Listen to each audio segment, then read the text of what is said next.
Welcome back to the Rebel Show. We're back and we're rolling and things are good. So today I want to change the direction on what we talk about a little bit. Talk about what I think some of the spiritual things that are happening, and then some of the attacks that have been happening on Christians lately, because Christians are under attack. But first, I think overall in the nation, in America, we're stepping into a new stage in what I think is a revival. And the first stage we've seen was the stage of chaos. You know, Donald Trump upset Hillary Clinton and threw everything out of whack. Trump became the chaos candidate. And he was a wrecking ball, and he came to stir things up, and there were riots, and he said he's going to drain the swamp, and he's going to return power back to the people. And there was a lot of people and celebrities that said they were going to leave, and there were threats, and it looked like it could be war.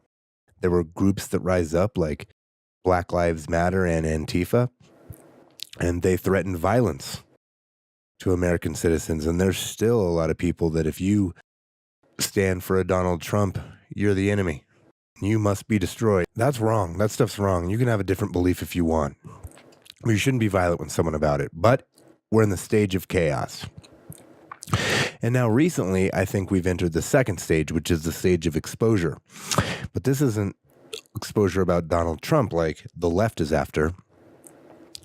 This is about the exposure of like the mainstream left. All right. So take a look at some of these things, like the Mueller report. Bob Mueller's report was a dud.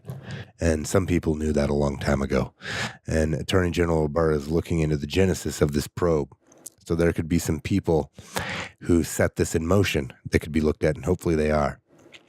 You know, God's being reintroduced into this nation from the government mountain. That's important to realize. God is being introduced back into the country.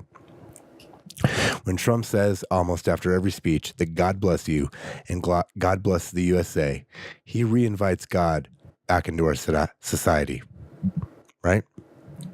When he does that, leadership is reintroducing God back into society, and we can do it all day. But it's also important when leadership does it, because Proverbs 33:12 says, "Blessed is the nation whose God is the Lord, and the people whom he hath chosen for his inheritance." You know, back in the Bible days, a king could choose what God they serve, and all the people have to do it or you die. We don't have that here, but there is authority in a leader, you know, and Trump has chosen to follow God. With God involved in the nation's people are more blessed and prosperous, right? According to this verse. This verse also says that the people chosen for his inheritance, and that's us.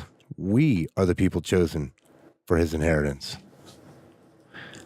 And, sorry, notification popped up.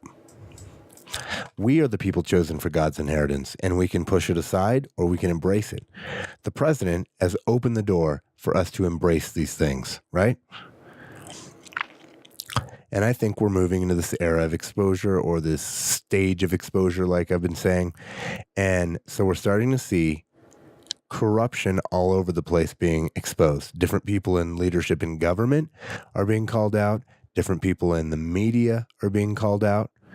And there's a lot of celebrities coming out saying some crazy things and painting crazy pictures and dreaming of blowing up the White House. You know, there's exposure of what's in people's hearts that's been hidden in darkness. And now that light's being shed on it, it's being exposed, right?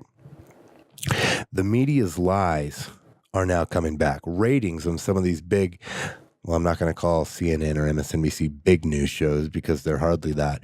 But these shows that come out have been exposed as being liars. And the whole time they were promising something to people, and it didn't shake out. And I read that some of these MSNBCs and CNN had lost over 30% of their viewers recently. They were barely even hitting 500,000 anyway per night in prime time. And shows like Sean Hannity have picked up the slack there. That's because Sean told the truth, and he ended up being right, and even the New York Times said it.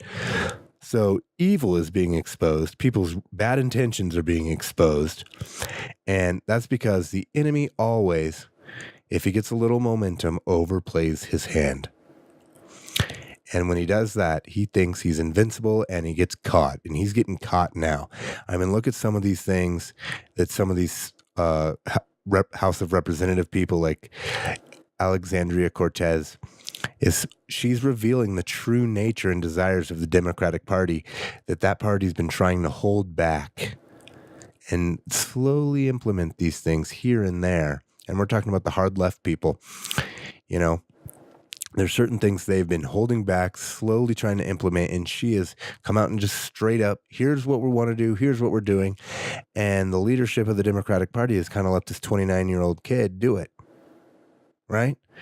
And people are starting to go, whoa, like her approval ratings are going way down quick because people don't want all these weird regulations and stuff. You know, if you've heard of the New Green Deal, you know, a lot of Hollywood actors have gone full out crazy. Actors that I used to like have come out and want to be violent to the president and his children. And it's like, guys, if you don't like him, just wait a couple years and vote him out. But talking like this is going to destroy you. It's the era or stage of exposure where people get exposed for what's in their heart. Does that make sense? Hopefully it's making sense. What's in their heart is being revealed so that now all the information, all the truth can be laid out. We have the conservative side that says, here's what we want. And we have the ultra left side that says, here's what we want. And now as people, we get to decide which direction the country goes. There's intense hatred for history, our founders, and the Constitution. People don't want to hear about history. That's the past. How does that make any sense? You know, we're in the future now, but history repeats itself if you don't learn from it. And if you don't understand why the founders framed certain parts of our Constitution a certain way, you're not going to know why things are in there, like the Electoral College. If you've never researched why it's there, who cares if you abolish it? No, we need it. It's there for a very important reason. You know, there's an attempt to rewrite history even. Books have been rewritten. And they demonize the way the founders designed our country. And they lie about the founders. Why? Why do they do that? Because they don't want us to know what really happened so that they can create the reality of our futures. They talk of abolishing the Electoral College, which I'd recommend looking up a video on why that was instituted and what it's about. I could do a show on it, but it's for good reason. We need the Electoral College. You know, it was designed to give small population states a voice, as where a lot of the population lives in like 5 or 6 states, New York, California, Houston, things like that. I don't know all of them. I think Georgia might have one of them, but the majority of the population live in just a few counties or states. And how many states are there? There's more than just a few. There's 50. So everybody needs to have an equal voice or somewhat of a voice.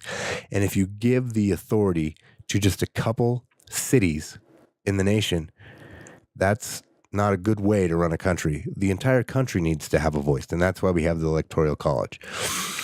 And you've probably heard of the New Green Deal. In some of these states, you can now abort a baby after it's born.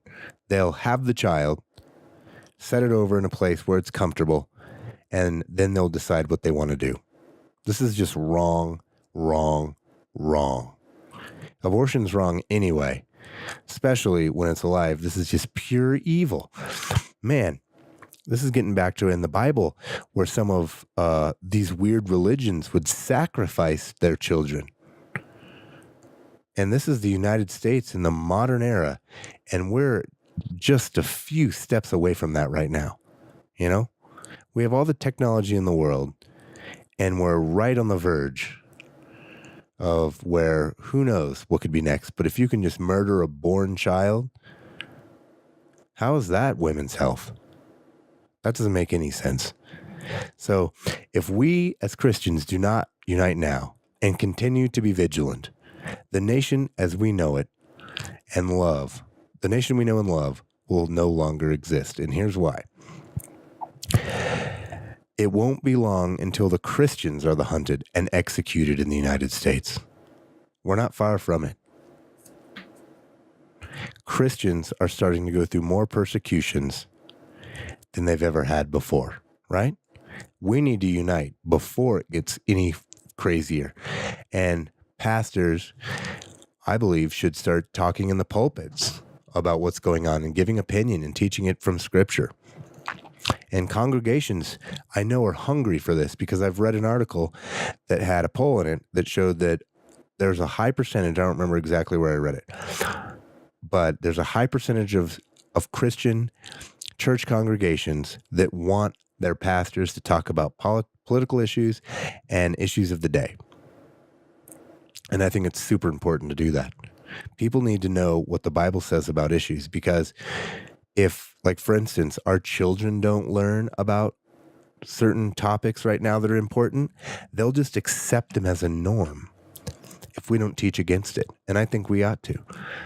So as we move into this next stage of exposure, I expect to see a lot more of the corruption exposed. Because remember, I said at the beginning of the show that when Trump says, God bless you and God bless the United States, you know, he has a Bible study regularly with his cabinet, some of his cabinet members. When God is reintroduced and comes back into society, remember the light. The light is let back in, and the light exposes the darkness. And that's what we're beginning to start seeing with a lot of this corruption out there, is they're being exposed. So I hope this is making sense. If you're not, you can leave a question or comment. But I do believe that we're moving towards a place where all the things are going to be laid out, and it'll be up to the American citizens to decide what direction the country goes. So I think we need to start planning and searching our souls to see, what do we believe? What are we going to stand for? What kind of nation do we want to be? Which way do we want to go? Thank you very much.